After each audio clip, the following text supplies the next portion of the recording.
Hey guys, it's TheFrXion here, or Tank12, however you want to call me, I don't really care, and today I have some exciting stuff for you guys. Today we're going to be taking a look at 9.17, the test server is finally here, Swedish tanks are here, and we're all excited for the new heavy tank branch, which is mixed with light tanks and medium tanks, and the tank destroyer line, which leads up to this bad boy right here, the Kranvagn 103B.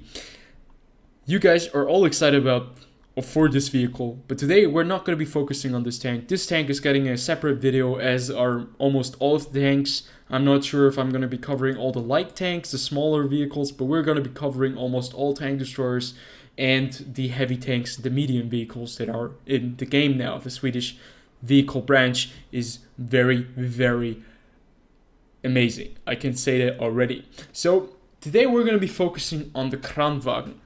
This is the first tier 10 Swedish heavy tank, and it has an autoloader. And I think it's the only tier 10 Swedish heavy tank. I don't think they're going to be adding more tier 10 Swedish heavy tanks after this vehicle. And it is one of the 3 tier 10 autoloaders in the game. At least tier 10 autoloading heavy tanks in the game. And if you look at the model, it reminds you a little bit of the AMX 50B, doesn't it? Well, pretty much straightforward, I can tell you guys. This vehicle combines the best of the 57 with the AMX 50B, and it creates the Kranvagn, the most amazing tier 10 autoloading vehicle. If medium, doesn't matter, medium tank or heavy tank or tank destroyer that I have seen. And that is pretty much a curse for matchmaking and for balancing, as we're going to go see later on. So we're going to be comparing these 3 vehicles right now. All 3 of those tanks, we're just going to close that so you guys do not get a little spoiler alert. We're going to be taking a look at the firepower of the 3 vehicles. All 3 tanks have 120mm caliber gun, but all 3 tanks obviously have different characteristics to these guns. As for example, right here you can see for firepower, the T57 is leading with firepower points if you believe Wargaming statistics right here. They all have the same damage. The pen is a little bit less on the Kranvagn. It's 120mm gun, but it does fire APCR rounds as standard rounds, not like the T57 which fires AP and the AMX 50B which fires AP rounds as well. But rate of fire, the T57 is obviously leading here, as with penetration as well.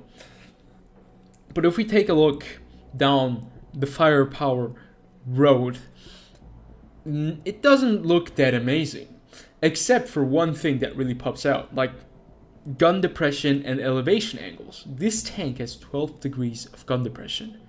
12 degrees of gun depression. 12 degrees, guys. 12 degrees. Grasp that.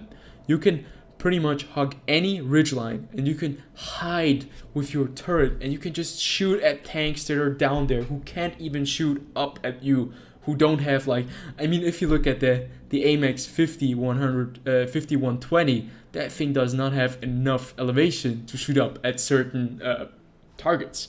And this tank has 12 degrees of gun depression. Obviously, it loses some of the gun elevation with 10 degrees instead of 12 degrees. And the turret traverse speed is not as great as the AMX 50B or the T57, which are both the same. But here you have almost 11 degrees of 11 degrees per second less turret traverse speed than the other 2 vehicles. Now, loading time, the reload time during firing, or the shell reload time in your magazine, is not as fast as the T57. T57 is leading here as well with 2 seconds per shot. Obviously, 2.75 is not the best, but it's not the worst either if you look at the AMX 5120 with 3.3 seconds reload time in between the shots.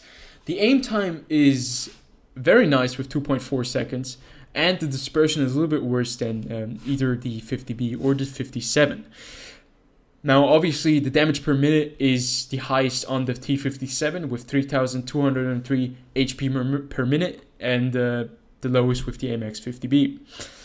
But now we're getting to the very interesting part, and that is the survivability of this vehicle.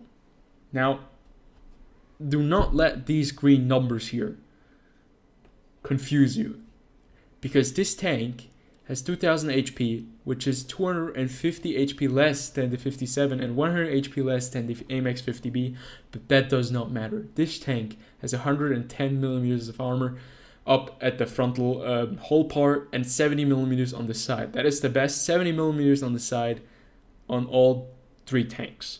But 110 millimeters, doesn't that strike you guys as a little bit, well, underwhelming, with 170 on the MX-50B and 228 on the T-57 Heavy? Well, this is where it gets interesting. This tank, if you look at it, and I guess you guys have probably played a lot of tanks, you can see the difference immediately. What do you see on the hull? It is amazingly angled. Nothing, absolutely nothing, that does not have more than 270 millimeters of pen, or even more. It needs more, because the angling of the hull right here is going to go through your upper hull. Your lower plate, on the other hand, is a very different story. This part right down here is pretty much the main weak spot of the tank up front. And that is logical, right? We've seen that thousands of times. T110E5, E100, the mouse, even the mouse, were in between the tracks. That's the weak spot. But the hull, the upper hull, is so well angled that it don't shoot the upper hull unless you have the perfect angle from above or somewhere from the side, like shoot in between the tracks, but you'll shoot the side of the tank instead of the lower plate of the upper hull. Don't shoot the upper hull. And now we're getting to the creme de la creme, and that is the absolute beast of a turret. This turret has the most armor of all three tanks. 225 on the front, only 70 on the side. Well, 70 on the side is okay, and 37 on the rear.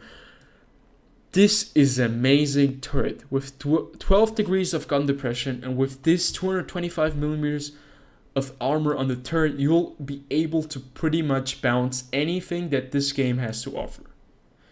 It is angled so spectacularly well that nothing is going to be able to penetrate you unless they're firing heat or very, very high penetrating rounds at your turret.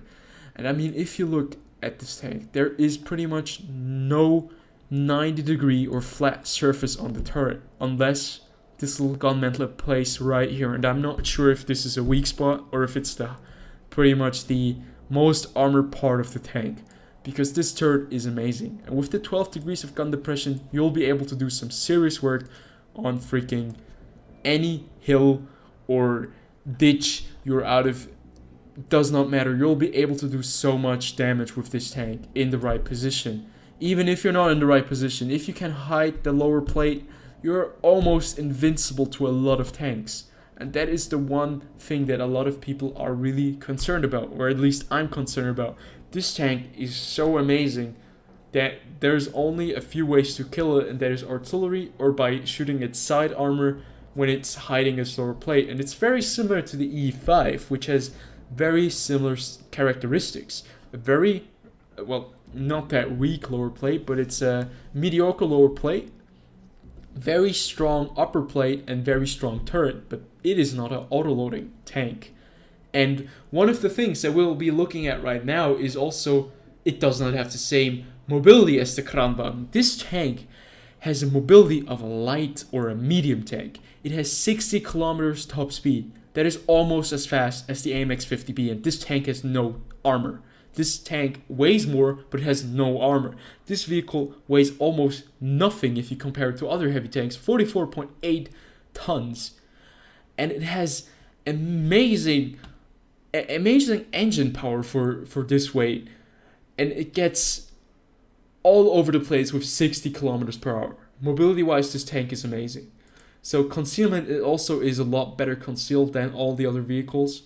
And spotting, it's a little bit worse than the other vehicles. But if you look at the characteristics that are most important, great turret armor, great upper hull armor, great gun balancing, or great gun handling, great gun depression, which allows you to crest any ridgeline especially with the turret armor that you have, and great mobility. This tank has it all. This tank is the dream of any autoloader out there, any heavy tank autoloader player who wants to play a vehicle that is as reliant as this. Everybody wants to get this tank. And there's the problem. It is so good. It is so damn good. Well, World of Tanks, well, they have always introduced new vehicles that were good or too good. Waffenträger of E100, in my opinion, one of the best examples. A tank that had 6 rounds could one-shot anything on the map, or even take out 2 tanks with a full clip with 6 rounds. Just imagine 500 damage per shot, and that is just a low or a medium roll. And this vehicle right here has it all. It is so fast, and it's not a big tank. Its profile is small. It's just amazing vehicle. And I think to prove my point, we will take a look at some gameplay of this tank. So, the very first game in the Kranvagn, for me at least, was on the map El Halouf, and pretty much this is the perfect map to test out the strength of this vehicle. If you look up to the north, you have A1, B1, B2, and A2. If you look at C2 over there and B2, B3, those are all kind of hill areas. And these are places where you as a tanker definitely do need the gun depression. And obviously this tank right here has gun depression, which is one of its biggest strong points. And as you can see right here, I'm just gonna pinpoint or show off the speed of this vehicle. How fast we're at 60 kilometers already. And I even managed to make a huge mistake. I actually first tried or wanted to go into the fishbowl down at G7, but I decided against it, and I decided to go to the usual spot wherever I would go, like the place that I would go most often on this map, and that is C2, or if I'm on the opposite side of the map, I would go to B3. Now, this is where you will see this tank shine at its most brutal stage. This is where this tank is performing it's like outperforming every other tier 10 heavy tank or every other tier 10 autoloading heavy, aka the T57 and the AMX 50B. You can see the 12 degrees of gun depression allow us just to crest the ridge and just poke our freaking turret over and take out that grille. This TVP, T50, he has no chance of penetrating us. And right there, big mistake on my part, shooting at the turret of the Kranvagn. This is the strongest point of the vehicle. The strongest part of the vehicle, the turret. Do not try to go through the turret with this tank. If you have to engage this tank, try to shoot the lower plate or only shoot the turret if you have a good angle and enough penetration.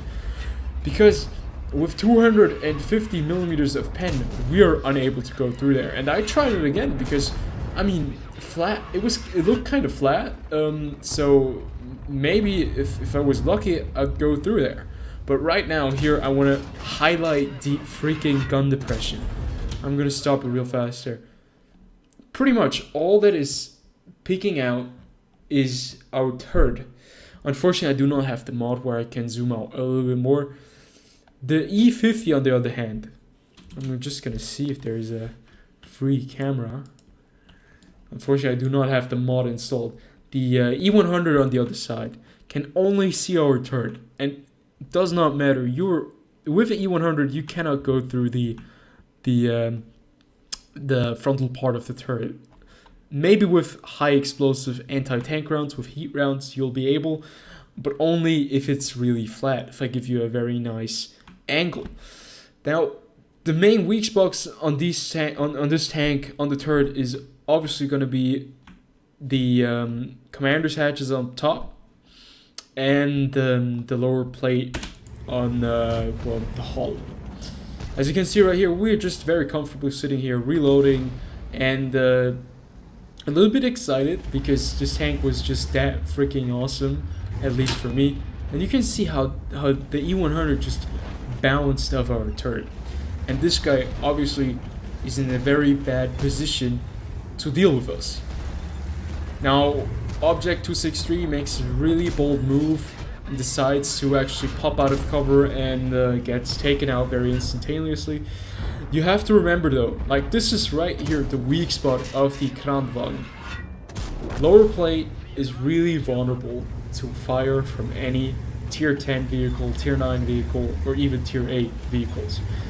There has to be some kind of weak spot to this tank, because right now you're looking at a vehicle that is outperforming other tier 10 heavy tanks. The C100 right here, he actually fired a high explosive anti-tank round and penetrated our hull, and obviously that is going to happen. Like that, I don't know how much pen the E100 has with heat balance, but I think it's about 300 millimeters of armor penetration, and obviously with our 110 millimeters frontal armor, he's going to be able to penetrate our upper hull, like on certain spots. He actually had like the right angle, I think. But you can see just how strong this tank is in the right position. Now, you can say that about every vehicle, obviously. But this tank just has the amazing capabilities of making every ridgeline fight a really one-sided engagement, because this tank is just able to dish out the damage. You can see there, very nice accuracy. We actually do almost 400 damage to the gun carrier, and we managed to secure this victory. And yeah. So yeah, I hope you guys enjoyed this little preview of the Kranvagn. I would really love to hear what you guys are thinking about this tank, because in my opinion, this vehicle right now is in a state where it is really powerful, and I think people will really enjoy this tank. Some people will call it OP, some people will probably complain about the whole Swedish tank line being a bit overpowered right now, but we will see what will happen to this tank line eventually, because right now, as you can see, we are just getting into the test server. People are really excited about the tank destroyer and actually this vehicle as well, and people should be. Why not? I mean, the tank destroyer is bringing new innovation into the game, and I think that's always good. So I'll see you guys in the next video.